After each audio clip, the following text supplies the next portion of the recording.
All right, Coach, I think we're ready. Are you ready for us? Yeah, fire away. All right, we'll start first with Vahe Gregorian. Go ahead, Vahe. Good morning, Andy. All right, Vahe. Hey, I just thinking back a little bit to what Steve Spagnuolo has been able to do for you, and I know it seems like a little while ago now, but can you just remind us what it was, or share what it was that made you really think of him at that point, and the attributes that he was going to bring to you? Yeah, well, I've known Steve forever, and he's been a phenomenal coach in this league. So whether it was defensively or the head coaching stint that he had. So I think the world of him as a person, but likewise, I respect him like crazy as a coach. So it was really a no-brainer at that point to bring him in. We'll go next to Nancy Armour. Go ahead, Nancy. Morning, Andy. Hi, Nancy. You've talked a lot about Patrick and how impressed you've been with his maturity. And I'm wondering, if you could kind of forecast and look out, 15, 20 years, what kind of influence he can have, not just on the NFL, but overall, given what he's already doing in terms of social justice, investing in the Kansas City community. Could you see him reaching a level like LeBron in terms of just influence and impact overall? Yeah, no, absolutely. I think he's got a way about him where he understands people, and they are interested in things that he has to say or back and believe in. So I think that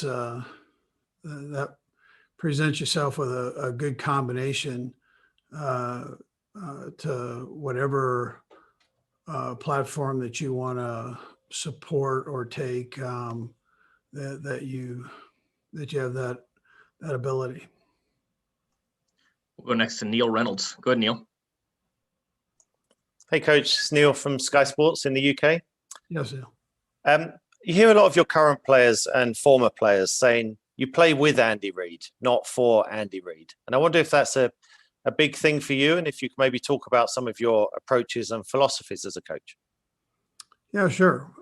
Neil, so I think we all want to be treated a certain way, and if not, I know how I like to be treated, and that's tell me what I need to do to get better at what I'm trying to get accomplished. And so you don't necessarily have to yell and scream at me to get me to do something better. I mean, I don't think that's necessarily the best approach.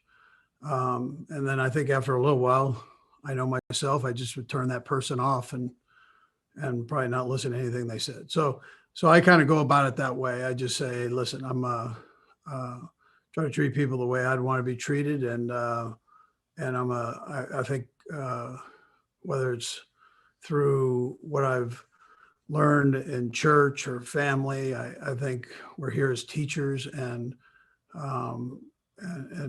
that's what I do. So that's how I look at myself, as a teacher, and of, in my case, men, young men, and whether it's on the field or off the field, if I can give them any experience to help them that I might have had to help them become better players or husbands, whatever it might be, fathers, I try to do that. Let's go next to Adam Teicher. Go ahead, Adam.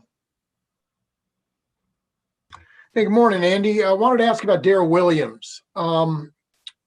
You guys have brought in a lot of backs the last couple of years, but Darrell's still around, and you're turning to him in some big moments. I know there were some injuries also. What is it about Darrell? Can you kind of sum him up, what you like about him, particularly in these big moments?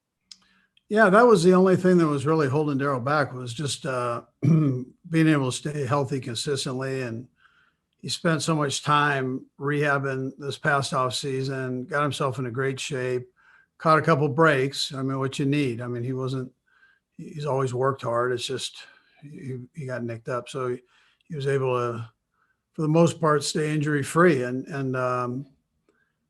he put together this season, and it's not over yet. He's got one more game left here, but he sure has had a good season to this point. And I would tell you, Adam, that he's really a smart football player. So we're seeing it, you see him produce on the field, but we all have confidence in him, whether it's third down blitz protection, whether it's blocking for another back, or you've seen him block for Tyreek at times, whether it's out catching a pass. He just has a real feel for it, and very instinctive, and likewise very smart. We'll go next to Diana Rossini. Go, Diana.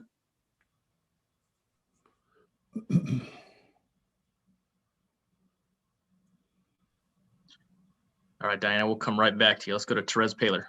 Go, Therese. Hey, Coach Reid, how you doing this morning? Good. Yeah, I'm doing great. Thanks. Hey, I was just wondering what has Le'Veon Bell brought to you guys? I know there's been a little injuries here, but how's he been handling his role here?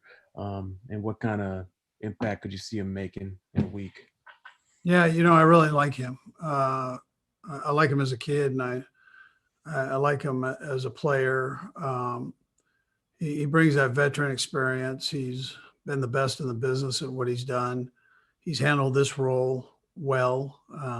He loves to play. And he got a little bit nicked up. He's working through that. And, he gave us, a few good games in there where we really needed him.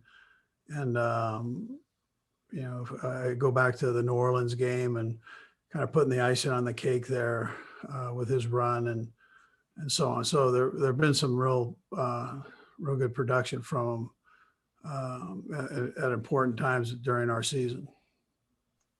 We'll go next to John Kirk with the Toronto Sun. Go, John. Hey, Andy. Okay. The last 10 Super Bowl winning head coaches have been ages 65, 50, 62, 62, 54, 64, 50, 66, and 65s. And this year will be either 66 or 68, other than the jokes about not being spring chickens. But doesn't that speak to the fact that to succeed in the NFL as a head coach, you've really got to adapt with the times, because football changes as far as schematically more than probably every other sport every year. You've really got to be on top of that type of and have that mindset. I was just wondering if you could speak to that. Yeah, well, I'm not quite 66 yet, but I appreciate you advancing me just a little bit. I'm still part of the Geritol crew, though, and we are a little bit older, and there is experience that comes with that, and I guess they say wisdom with age comes, that comes with it. But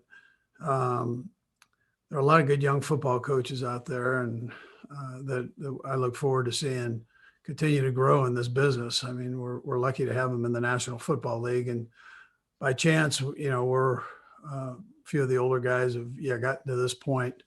And I'd probably attribute that to good players and then a little bit of experience there. And in my case, I'm fortunate to have a heck of a staff, that I've been able to accumulate here and gather for the last couple of years. So it's we've been very productive that way. We'll go next to Sam Mellinger. Go ahead, Sam. Hey, Andy. How you doing? Good, Sam. Thanks. I wanted to ask you about your offensive coordinator. How have you seen, there's been a lot of questions already this week. How have you seen him handle sort of the frustration of not being picked? And you've been very outspoken about your support and what you think of him in forums like this. But is there anything you can or have been doing sort of behind the scenes to, promote him or find out what's going on? Yeah, well, I'll probably have more time to do that. The find out part later here. So once we get through this game, but I did have an opportunity to talk to a lot of the either owners or general managers that worked to interview them, presidents, so on. So I'll be curious to hear their comments about how he did, or whatever. Why he wasn't picked. But Eric Bieniemy works his tail off, and he is relentless in studying the game. He's relentless and in studying what would be his plan as a head football coach. This guy doesn't miss a beat, and he was that way as a player. He's been that way as a coach, whether it was coaching the running backs or now working the offense as a whole as a coordinator. So I don't understand everything. I'm not an owner. I don't sit in those meetings to interview head coaches, but I would just tell you that whoever gets him, whenever they get him, will be very, very lucky. We'll go next to Brooke Pryor. Go ahead, Brooke. Hey, Andy, good to see you. You and Bruce Arians have both assembled fairly diverse staffs, and his includes 2 women. I'm wondering, with the women on his staff and the women on staffs across the league, could you envision a time in the future where there are women on every staff? And have you come across any women you would consider adding at coaching clinics or just in things across the league?